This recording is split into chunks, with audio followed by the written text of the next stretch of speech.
All right, well, we really have enjoyed having you at this Specialized Reporting Institute.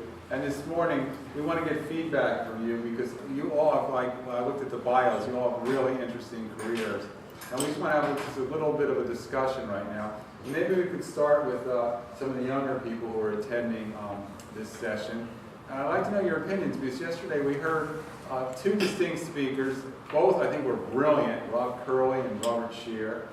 And they offered two opposite views of the future of journalism and the efficacy of social media. And how did we take that? Rob Curley was, so optimistic about, building a new paper, and Robert Scheer was, forget about it. So, I mean, what was your take? I mean, you're entering the field, you're early 20s, like late 20s, early 30s. I mean, is it frightening you to get that kind of book, those kind of views? What do you think's going on? It's not so frightening to me because it's an opportunity at the same time. I think we keep resisting the internet and trying to figure out how to save newspapers, as far as mine is, so that's what I think about. But I feel like if we just stop resisting and let it happen, whatever's going to happen, journalism's going to be around. Like, there's always going to be a market for journalism. It's just how we do it that's going to change. And it's been changing for hundreds and hundreds of years every time a new medium comes along. So I don't see this as any different than that. I think it's just going to change what we do and how we do it. But journalism is always going to be there. That's my opinion. Anyone else want to add to that? I'm not in my late 20s or early 30s. I'm a little bit older than that, but and I'm not a journalist. But I mean, and piggybacking off of that, I don't. Journalism. There might always be a market for journalism, but I think that the thing that worried me from the dynamic yesterday is what will be the definition of journalism. So I mean, I was starstruck, by Robert Scheer. I followed him for a long time. To me, that's journalism. He does investigative work. He exposes, scandals and does what is investigative journalism. The earlier talk seemed that there was marketing, and that journalism has become marketing, figuring out how to package things. And I was really dismayed by that earlier one. I mean, as impressive as the presentation was, and I get what he was doing, I don't see a historical timeline of Las Vegas and creating a website where you're showing newspapers from 50 years ago. If there's a market for that, that's great, but it's not doing what I think Scheer had said we need to be doing, which is, holding power accountable. I think he's saying by creating a historical timeline, you develop a sense of community. And a paper needs to have a link to a community. Right, and I got that. I guess that's a far cry when you've got, the head of a paper, the managing editor, doing what looks like an iPhone commercial for how to find, clubs on Sunset Strip. That's a very different dynamic than the kind of journalism that Scheer made a career for. And I think that you see those two. The fact that you have to do that in order to get people to want to consume journalism is I think, disconcerting. Well, I have to give you an example from the New York Times in the 70s. In the 70s, the New York Times was in trouble. I mean, Abe Rosenthal was the executive editor, and they were looking at their circulation figures, and they said in order to do good journalism, we have to attract more readers. So they started a home section, a living section, a Sports Monday section, and it was unheard of at the New York Times. Those sections have now thrived as well as the journalism the New York Times is doing. And Rosenthal said, those moves actually saved the paper. So what Curley was telling you yesterday is that if you want your broccoli, which is what Scheer does, if you want your vegetables, you got to get a little fluff along with it. I don't really see, what you call marketing as marketing. I mean, it's, the people who produce the product are going to be the best ones to know, how to use it and to talk about it. They really are. So, I mean, I don't maybe it's enthusiasm, but I mean, I don't think that journalists feel they should be, you know, above it. I really don't. That's how I see it as well, that, you know, it's been very easy for us to sit in offices behind our computers and do a lot of reporting. You know, I spend probably too much time on my computer doing research that way. But with social media, if I get something wrong, people are going to be shouting me down and I can't ignore it. I'm also, you know, it's easier to connect with people. And it's just a new format of the traditional, you know, boots on the ground, going out and talking to people, because that's, you know, that's ultimately what we do. I think that iPhone app is a great example of what I was talking about with the format changing, because that iPhone app is what newspapers have always done. I mean, think about what's in a newspaper. It's how much of it is actually journalism. It's mostly weather and crossword and Sudoku and obituaries, classifieds. It's information. It's not so much journalism. And if you that's just taking the information that's traditionally in a newspaper and packaging it a different way for a new medium. I think one thing that Cher didn't talk about, and it's that at the journal we're doing is the paywall. I mean, he said, how are we going to, you know, support journalism in the future? And we've had a paywall for years. We were one of the first newspapers to have a paywall, and we're making money on it. And it's not enough to offset the decline in print ads, but it is, you know, significant. The New York Times has gone to a paywall. I think that's part of the answer for funding in the future. But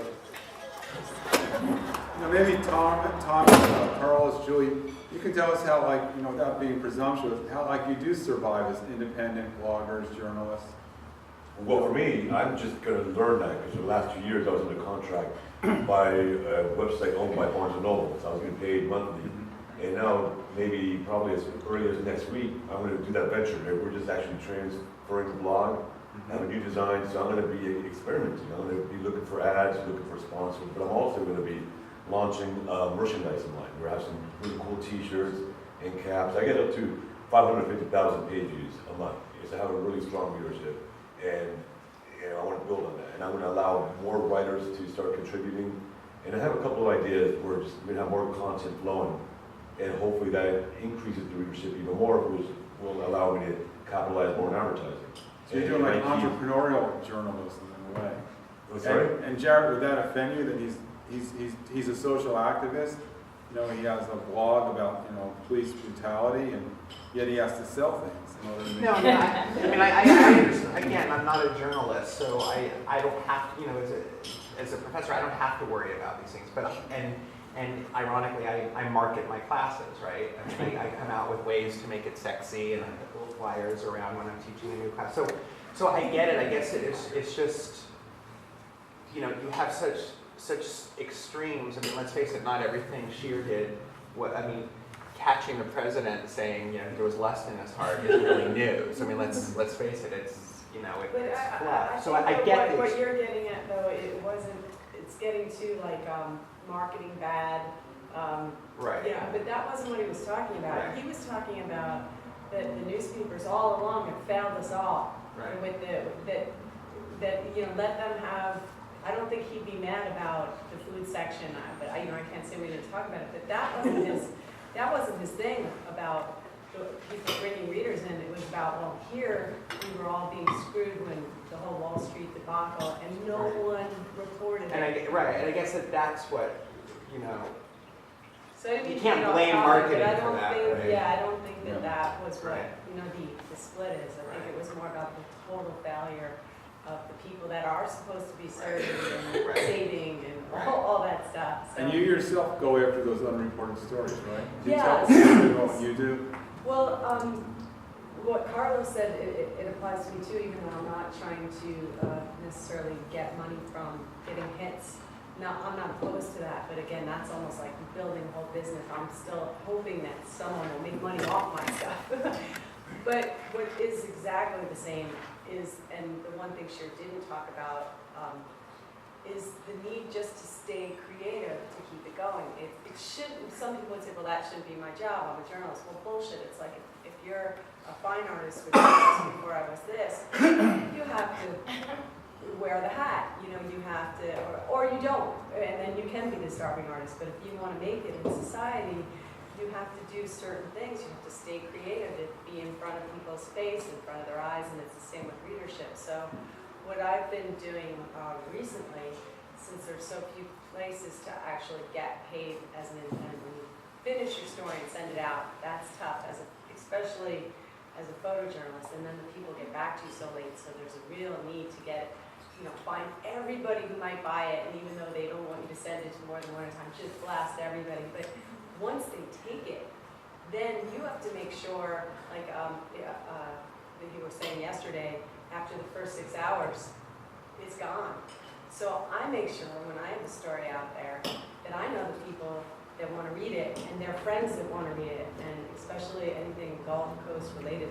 All these people that become activists just in the way, like yesterday, how the father spread the stuff around. People in the Gulf, so you put up an article, blasting BP, that has valid stuff in it, and it would fly. So I take a lot of time, more time, because I'm not that good business person, I don't have a great setup. But I'll individually email people and then they spread it.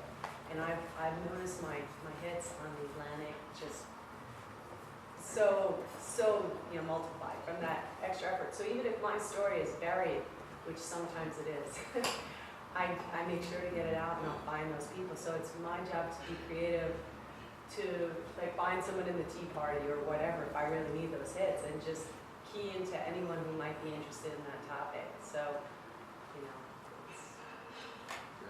Yeah, I've done a similar thing when I've done storifys that are self-published. If I don't spread it out, it'll get 8 to 10 hits. And so I'll essentially just tweet it out at everyone that I know might be interested. And usually I think 90 or 95% of the people are like, why is this guy tweeting me again? And they won't do anything. But 1 or 2 of those people who are influential will say, oh, this is actually good, and they'll tweet it out. And then, once it gets going in Twitter, then it can spread. So I kind of make myself look like an idiot to 90% of the people that I interact with on Twitter, in this one instance. And then that's worked for me, where I've gotten then tens of thousands of views because the right 2 people were nice enough to tweet it out. So I think it's similar. You have to know your audience. I had a similar thing. I did a story that I knew Anonymous was interested in. And I ended up getting Anonymous and WikiLeaks tweeted it out. And that may not have been my preferred distribution method, but it worked. So. Robert, do you think we should be teaching our students entrepreneurial journalism, taking tips? I do teach it. I'm in my second semester of teaching entrepreneurial journalism. The students are required, we spend the first 8 weeks looking at global media sites because they are global communicators by virtue of the fact that they are on Facebook, and anything they write can get somebody killed in Egypt. So we look at global media, and in the last 8 weeks they designed a medium that acquires, processes, and distributes information, and that can be information is just data points, something, weather, records, or news, and pays for it. And that's, of course, the hard part of the course. And if they design something that obviously won't pay for itself, at least if they can explain to me why it won't work, then I figure they learned something and they can go back and try it again. But yes, I come out of community, I come out of photojournalism, working as an independent journalism for 20 years, and I had to promote my work, I had to find editors, I had to organize trips, which you string together 6 or 7 editors telling each one, don't worry about it, the other guy's paying the expenses. Well, nobody paid the expenses, but I acquired enough clients on one trip that I made the expenses. And,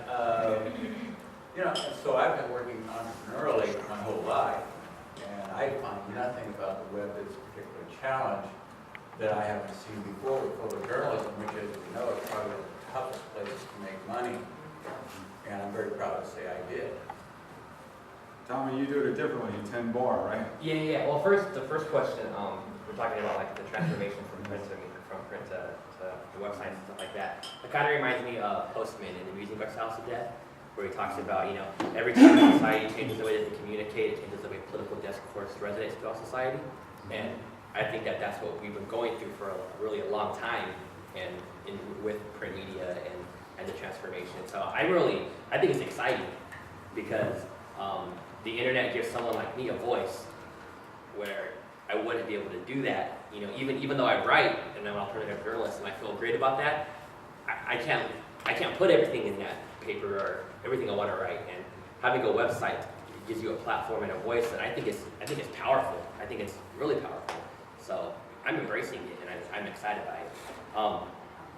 I work 35 hours a week, 4 days a week bartending. I have my wife works 40 hours a week bartending. We have 3 kids. I put my kids to bed 3 nights a week. And I do all that before I can even want to write or anything. But I wouldn't change it because I can tell my editor, no, I'm not writing that story. I'm not beholden to anything because it's not paying my bills. I'm not doing it for that. Now I do want to pay my bills one day from writing, but I'm not threatened by it. At the same time, I think it's also empowering for me to be able to write what I want to write on and focus my voice and develop my voice and not have to worry about wasting time on other things.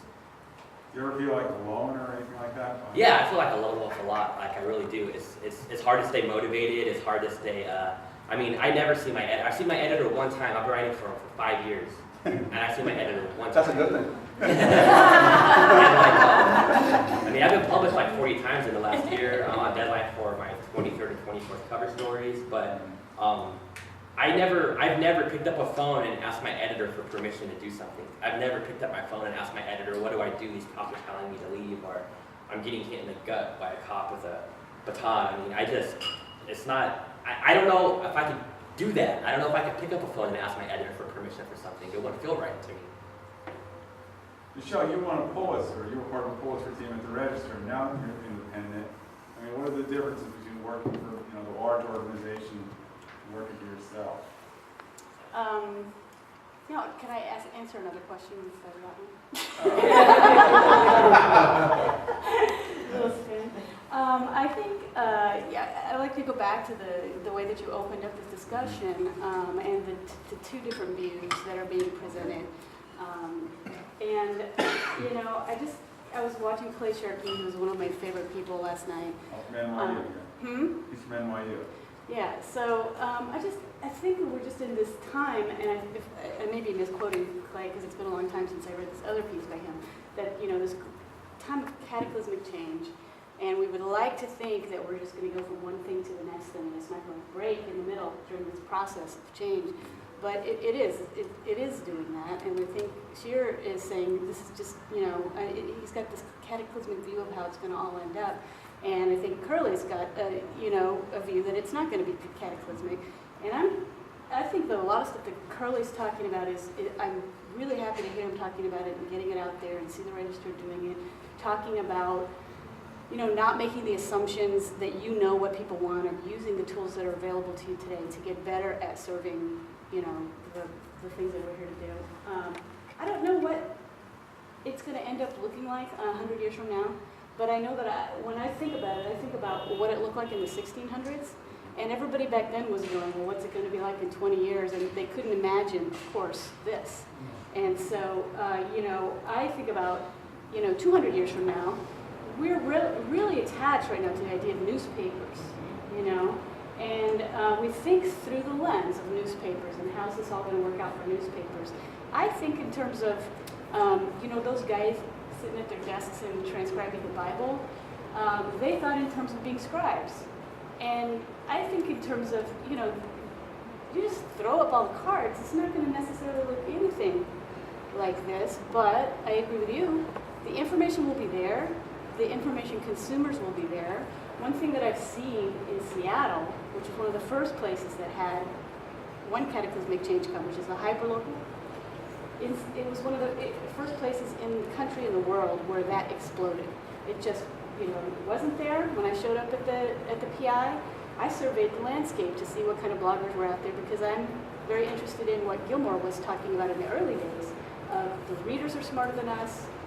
We should get their voices. Instead of being gatekeepers to having the conversation. I wanted to get bloggers on the site. There wasn't much for me to pick from in terms of inviting people to have their content on our site. And then like a year later, it was just a giant explosion, and it's all about increased access for everyone, printing press for everyone. And I don't know what the answer is going to end up being for newspapers, but for information and informed society and, community, I think it's going to, these tools, as Clay Shirky was saying in this video I was watching and tweeted last night, these tools can only improve the situation for people. I don't know about for newspapers, but I think more information, more access to information, more access to be the person who's giving the information, as we saw yesterday. I don't know what it's going to be, I'll be dead, but it'll be something different, and it's an awesome, exciting time to be here and to be trying to figure it out. That's how I feel about it. I think you can argue that journalism is more efficient than ever. The Ron Thomas, or the Thomas case, 20 years ago, there's no way that you'd have 3 Fulton cops indicted. You wouldn't, I remember when I was working in Orange County 20 years ago, we had a series of jail deaths in Orange County Jail, but they've been, nobody really connected the dots until there's like the 10th death, 10th, 15th death. Here, it's, you get a picture, a video, and the whole world is on it. And you've got the dad on a campaign, and there's real change happening. That would never have happened before. And the papers are bigger than, more powerful. So I think that in conjunction with declining papers and the rise of citizen journalism, I think actually they can work together. And you've got people like Carlos that are kind of in the middle, and Michelle. And I actually am very optimistic for the future. I see at the Journal more people trying to, young people trying to get into business, and I'm glad to see all you young people out there because you guys are the future. So I'm actually optimistic. And I've often thought that, next to the newspaper industry, the recording industry has been most impacted and devastated by digitalization. We grew up, Alan, remember vinyl and reel tapes, and then we moved to 8-tracks, cassettes, and then we had CD-ROMs, and now we're in the MP3 era. And music stayed the same, it was just the delivery system was different, it was just a different platform. And that's what maybe we can see with news. It will be a different platform, new different ways that, as Michelle said, are beyond our imagination. I have a question for Michelle. You seem to have done a lot of research into what people want to see and what works. One thing that I feel, because I'm always constantly trying to convince people to take my stuff, is I also don't think my audience is stupid. For the most part. And the dumbing down of everything, is that really necessary? Is that what people want? Or is that part of why a lot of places are full? Because they've dumbed everything down. They're not really giving the truth.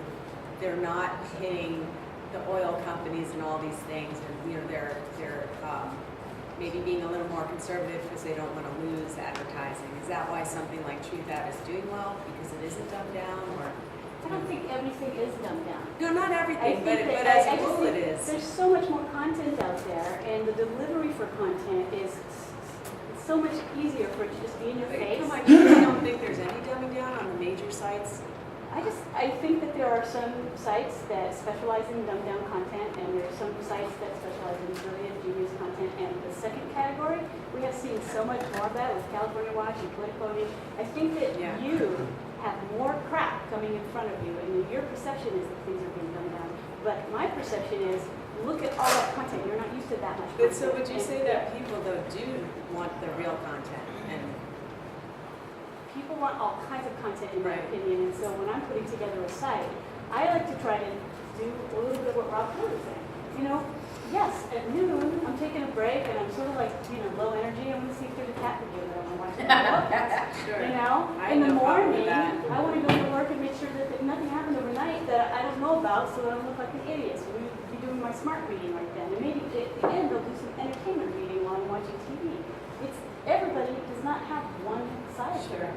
I know that you probably look at the news about Diana and did she really die that way? Oh, sure, I'm not a snob about that stuff at all. No, you're so That's why multifaceted, a lot of and all times, leaders are. yeah, but I guess what I'm getting at is a lot of times when I have a story that I can't get out, Yeah, it's something that's just maybe a little complicated.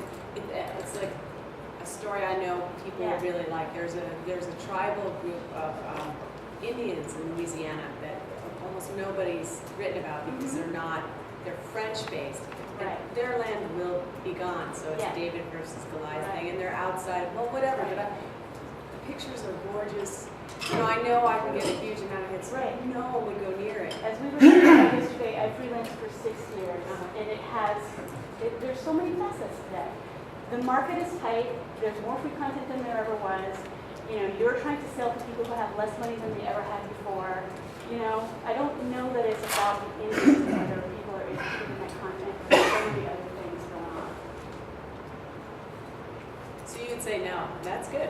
I would say, I don't think the readers are idiots, I don't think the editors are idiots. I think that there's all kinds of content for all kinds of people, depending on what they're looking for at certain times. I read something maybe last month or so about Gawker and their model. They have some writers who are dedicated to, looking into really serious pieces, and then they have one editor who's literally, his title is literally the internet editor. All he does is just the crap of the internet that gets lots of traffic. And it's an interesting model to have someone who basically just focused on getting to just the traffic so that everybody else can use serious articles. Their old model was that they shared that role out so that everybody had the, craft duty, as they might consider it. Yeah. And then they realized, well, maybe we can just have one guy do that stuff and everybody else can. Right. And he's just particularly good at it, yes. But I mean, so I think about, that type of content that we could produce at the PI. If people want to read about the new horoscope symbol, which they get, you're saying you shouldn't have to write that because it's not going to save the world. I think you give people a mix. Yeah. And then you're an interesting publication. If you're not an interesting publication, why would people come to you? Okay. Yeah, well, I just don't understand. This is an issue I had with Rob Crow's presentation yesterday. But if I am interested in the crossword puzzle, it used to be I would read the crossword puzzle in my local newspaper. Now, wouldn't I just Google for the world's best crossword puzzle? So again, if I'm interested in internet fluff, there's no reason why I need to find that in the same place that I find. So I actually see it going into just totally niche. Like, why just be the world's best video site for cat videos or for hard-hitting news on California power industry.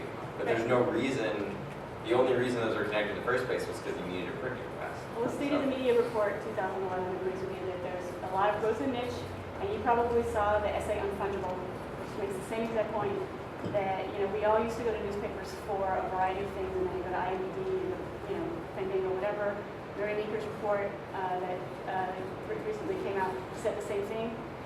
So you're either going to be niche or you're going to be general audience, and if you're a general audience publication, like the LA Times, the Orange County Register, if you suddenly just start offering your general audience that's coming to you for multiple things, one thing, how interesting of a publication are you to them?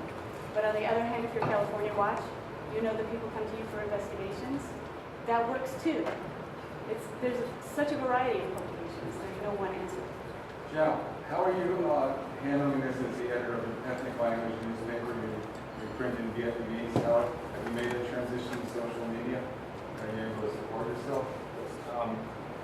We have a full system of social media and digitalized things at our newspaper because my publisher, who is really wanting to, allocate a big resource of finance to invest in online and digital things. And we talk a lot about that because the print version is shrinking, the income is shrinking, but the need for online version is right there. You have to do it or you see the debt down the road. So we think the important thing is not about investing in the online version, the social networks, but the thing is how to balance the resources to do it in the future down the road. Now, Stephanie, your biography is interesting because you were a journalist, now you're working for a nonprofit activist kind of group. Is that a way to do good journalism? When I left the Tribune, I really wanted to go to a nonprofit organization because being a huge NPR fan and seeing how they've grown in the past few years and seeing that as something that really appealed to me. And I think Sheer said last night, it's like old rich people that are funding these kind of things, and that's fine with me. I don't care. Those people have always come to journalism. They're the families that, you know, have the newspapers to begin with. And I mean, I think that's, while that's still like a huge, you know, money base for our organization, you know, and organizations like the Florida Foundation is a huge donor of ours.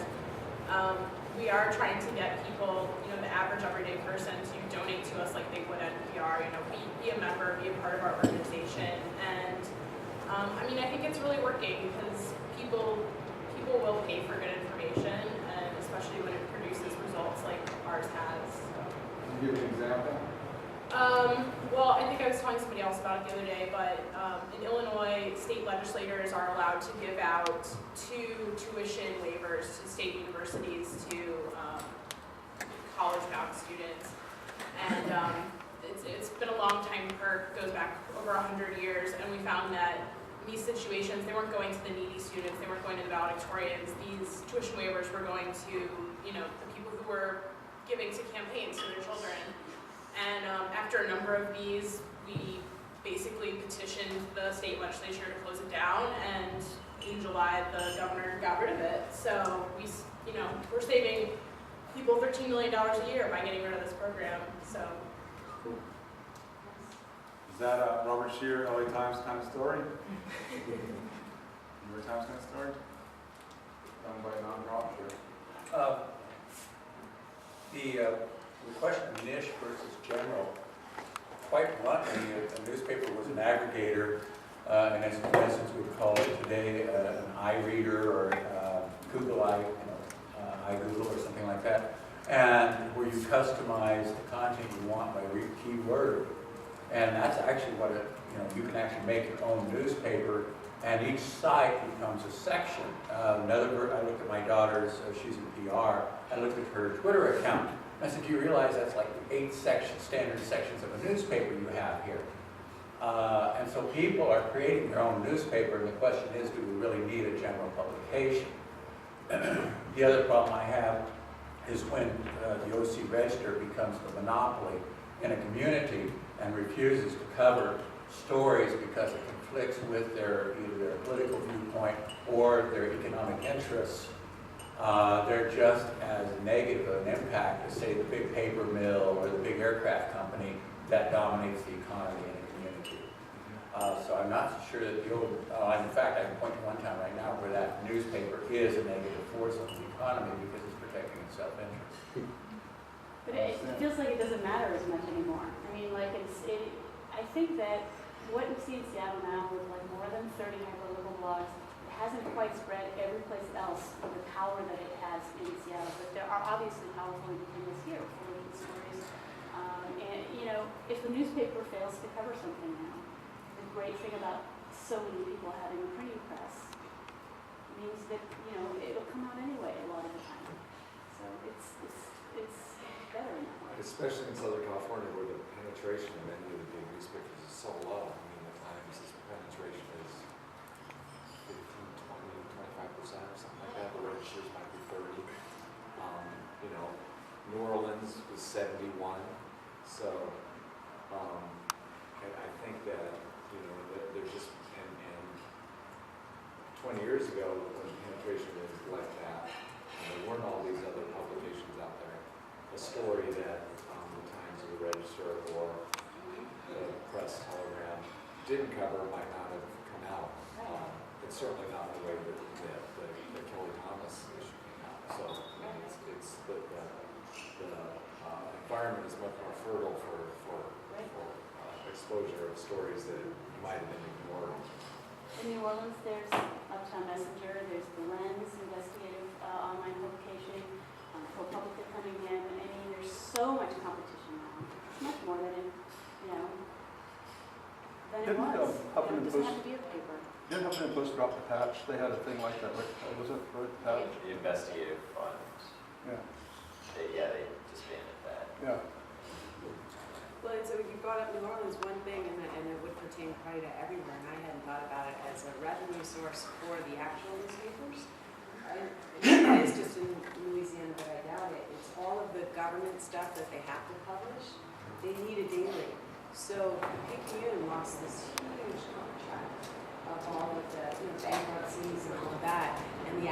was trying to get it and banned it. And so I don't know if that's going to be an issue around the country as dailies who have that contract stop being dailies. But that contract has to be renegotiated because, I mean, why would a government, if they wants to get out that message, why would it go to a payment? It's just I don't know, but It's just a that's a horrible big legacy issue. contract. The California publishers just got legislature to repass the legal, the requirement for legal publications or legal So that might be a announcements factor in some stuff. Because that's a big contract, It's just a right? huge waste of taxpayer money to publish that. I mean, how much longer will they require that that be printed all, and then that would be lost another revenue source, right? Yeah, right. We'd like to give all of you a chance to speak this morning before we go on to our, pre-planned session. We're running out of time right now, but anyone who hasn't spoken, if you want to talk about your take on social media and social activism, please do so now. Peter, I mean, your experience in New York. Sure. At the network level, we try to not just push out messages, but also use kind of the content we receive from viewers. I work on a specific show, so I can't speak for the well-known shows like World News and Nightline and Good Morning America, but for the accounts that I'm responsible for, the bright spot of social media is that it creates content for us. It's a two-way road.